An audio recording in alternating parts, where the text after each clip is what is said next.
Hello and welcome to Welcome English. Yes, welcome everyone. I'm Jill. And I'm Jack. We are so happy you are here with us today. Our channel is for English beginners, for people who are new to a country, and for anyone who wants to learn simple, useful English. Exactly. We speak slowly and clearly to help you understand everything. And today we have a very, very important topic. That's right. We are talking about your first day in a new country. It can be exciting, but also a little scary. A little scary. Jack, it can be very scary. Everything is new. The language, the people, the places. You're right, it can be. But we are here to help. Today, we will teach you first day survival English. Survival English. I like that. These are the words and phrases you need to know to survive and have a good first day. Exactly. We will cover everything from the airport to the taxi to your hotel. So, are you ready? Let's begin. Okay, Jill. So imagine the plane has landed. You walk off the plane and into the airport. What is the first thing you need to do? The first thing is don't panic. It's okay to feel a little lost. Airports are big. That is great advice. Don't panic and look for signs. Airports have signs everywhere to help you. Right. The first important sign you will see is passport control or immigration. Yes, passport control. This is where an officer will check your passport and your documents. You need to go there. Exactly. You will probably wait in a line, a queue. When it's your turn, you walk to the officer's desk. And be friendly. A simple hello and a smile can be very helpful. The officer will ask you some questions. This is where many people get nervous.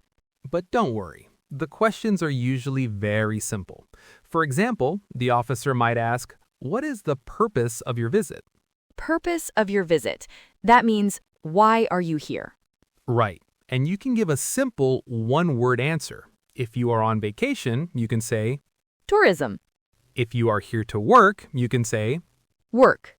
and if you are here to go to school, Study. It's that easy. Tourism, work, study. another question they might ask is, where will you be staying? This means they want to know your address in the new country. It is a very good idea to have the address of your hotel or your new home written down on a piece of paper. Oh, yes, a great tip. You can just show the paper to the officer. It makes things so much easier. Totally. They might also ask, how long will you stay? And you can answer simply, 1 week, 2 months, 1 year. Exactly. Now, what if you don't understand the question, Jill? What can you say? This is a very important phrase. You can say, sorry, I don't understand. Let's repeat that. Sorry, I don't understand. And you can also ask, could you please speak slowly? Perfect. Could you please speak slowly? Most people will be happy to help you. Right. So you finished at passport control. The officer says welcome, and you can go. What's next? Next is finding your bags, your luggage. Ah, yes. You need to look for another sign. This one says baggage claim. Baggage claim. Here you will see big moving belts called carousels. Your suitcase will come out on one of them. Each carousel has a screen that says the flight number, so you find the screen with your flight number and wait for your bag. But, oh no, what if your bag doesn't come? Don't panic. It happens sometimes. Look for an office that says lost luggage or baggage services. Right, and you can go there and say this very useful phrase. Excuse me, I can't find my luggage. Someone there will help you. Okay, so you have your bags. You are almost out of the airport. Just one more step. Customs. Yes, customs. You will see a sign for it. Usually, you just walk through. If you have nothing to declare, you go through the green channel. Nothing to declare means you are not bringing things like large amounts of money or specific food items into the country. For most people, this is very easy. Very easy. And now you are officially out. You are in the new country. Yay, celebration. But wait, how do I get to my hotel? And wait, I have no local money and my phone doesn't work. Good question. The easiest way is often by taxi. You need to look for the taxi sign. Mm-hmm. The official taxi stand. It's important to use the official taxis at the airport. Very important. When it's your turn, you tell the driver where you want to go. Again, having the address written down is a great idea. Yes, you can just show the driver your phone or a piece of paper and say, "Could you please take me to this address?" Perfect.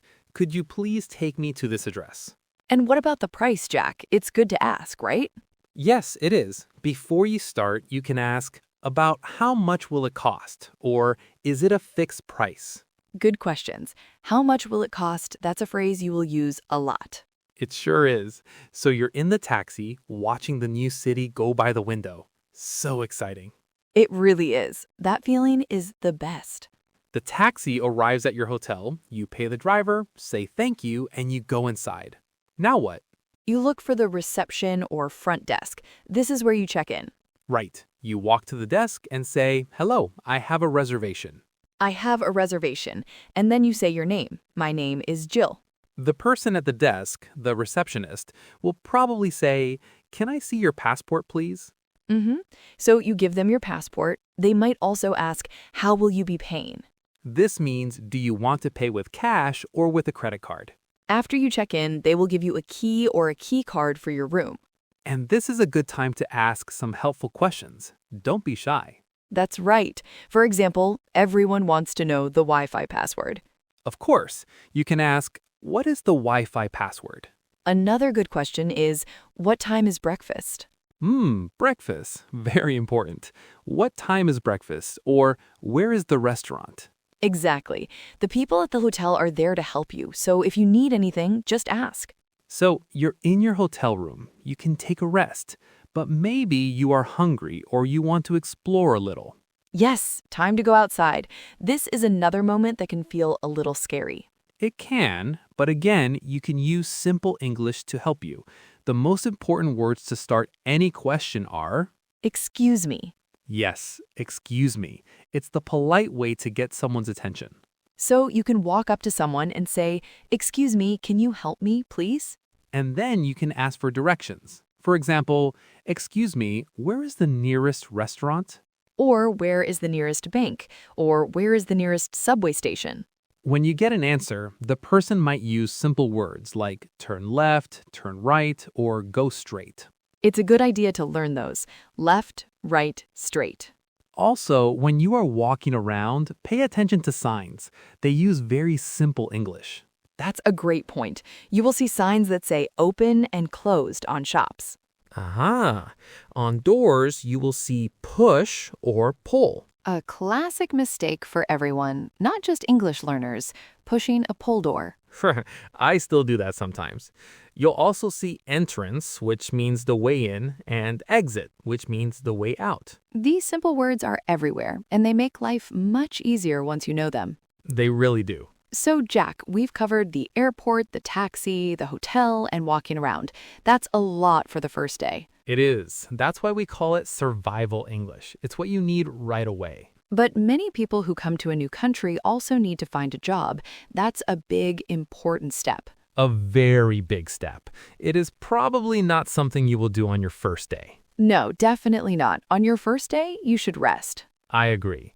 But it's good to know where to start looking when you are ready. Many people look for jobs online on websites like LinkedIn or other local job boards. You can also look for community centers for newcomers or immigrants. They often have resources to help people find work. That's a fantastic tip. And learning the language is a big part of finding a good job. It is, which is why you are listening to our podcast. We are here to help you on that journey. And we will definitely do a full episode about English for finding a job in the future. Oh, for sure. We'll talk about resumes, interviews, all of that. But for today, let's just focus on surviving that first 24 hours. Okay, that was a lot of information. Let's do a quick review of the most important survival phrases. Great idea. Number 1, at the airport, what is the purpose of your visit? And you can answer tourism, work, or study. Number 2, if you don't understand, sorry, I don't understand. Could you please speak slowly? Number 3, for a taxi, could you please take me to this address? Number 4, at the hotel, hello, I have a reservation, and what is the Wi-Fi password? And number 5 for asking for help anywhere. Excuse me, where is the nearest? Those phrases are like your superpowers for your first day. They are. And remember, it's okay to make mistakes. People are usually very kind and want to help. That is so true. The most important thing is to try. Be brave. Absolutely. We hope this episode helps you feel more prepared and less nervous for your big move. We know you can do it. Thank you so much for listening to Welcome English. Please subscribe to our channel for more lessons. We will be back next week with a new topic to help you with your English journey. Until then, take care and goodbye. Bye, everyone.